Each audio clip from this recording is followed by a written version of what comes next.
Magandang araw po sa inyong lahat, lalo na sa ating mga pinuno, kawal at kawani ng Hukbong Katihan ng Pilipinas.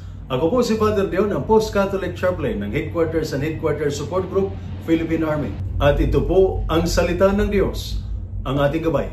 Ngayon po ay Sunday, June 22, 2025 at ginugunita po natin ang dakilang kapistahan ng Corpus Christi o ang kapistahan ng kabanal-banalang katawan at dugo ni Kristo.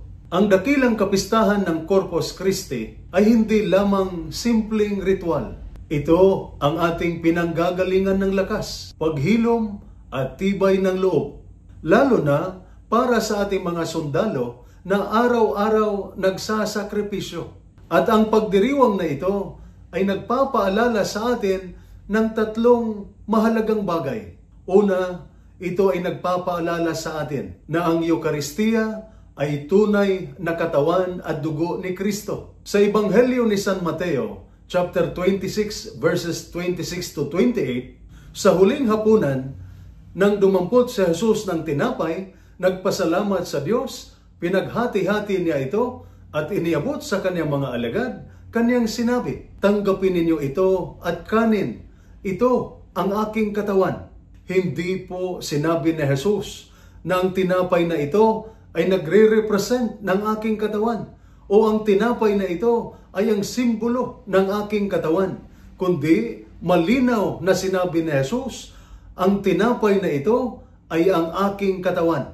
Ang katotohanan ito ay sinusuportahan din ni San Pablo sa kanyang unang sulat sa mga taga-Korinto, chapter 11, verses 27 to 29, nagbigay si San Pablo ng babala. Ang sino mang kumain ng tinapay at uminom mula sa kupa ng Panginoon sa paraang hindi karapat-dapat ay nagkakasala laban sa katawan at dugo ng Panginoon. Ibig sabihin, tuwing tayo'y tumanggap ng banal na komunyon, si Jesus mismo ang ating tinatanggap, ang ating pagkain sa gitna ng labanan ng buhay. Pangalawa, ang pagdiriwang na ito ay naghamon sa atin na maging kagaya ni Kristo, maging kung ano ang tinatanggap. Sabi ni San Agustin, you become what you receive. Kung tinatanggap natin si Jesus, dapat maging tulad din tayo niya.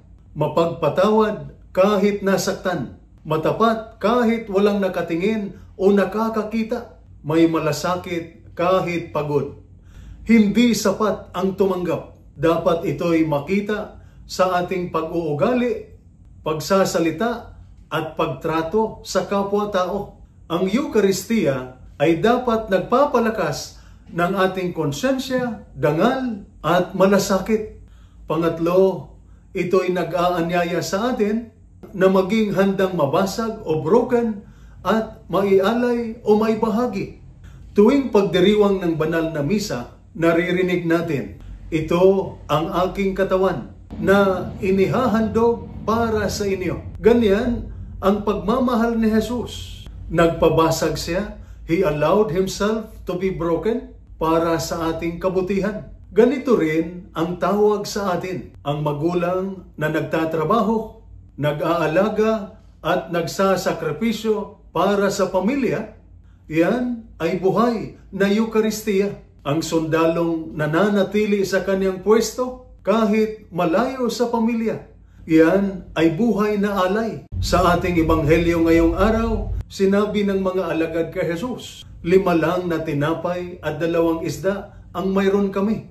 Para bang sinasabi nilang wala kaming maibibigay. Ngunit anong ginawa ni Jesus? Tinanggap niya ang kaunti, pinagpala, pinaghati-hati at pinakain ang libo-libo.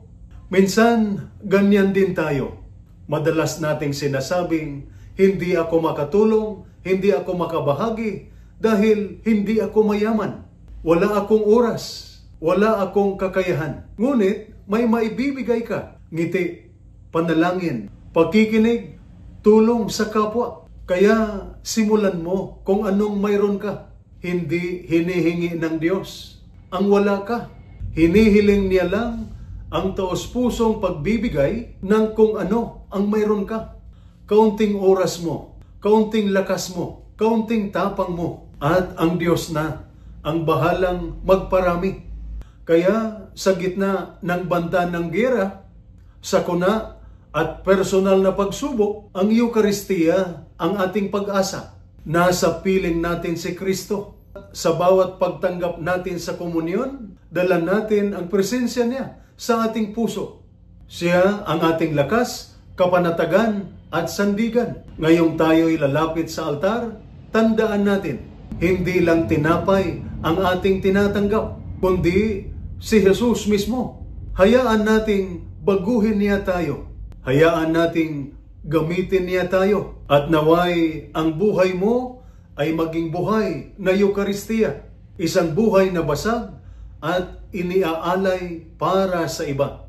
Ito po ang salita ng Diyos, ang ating gabay. Manalangin tayo. Panginoong Hesus, salamat sa iyong katawan at dugo. Turuan mo kaming maging kung ano ang aming tinanggap, ang iyong katawang buhay sa mundo. Palakasin mo ang aming isip, puso at pananampalataya. At nawa ang maliit naming alay ay iyong pagpalain at gamitin para sa ikabubuti ng iba. Amen. At sumainyo at sa inyong pamilya ang pagpapala ng makapangyarihang Diyos, Ama, Anak at Espiritu Santo. Amen.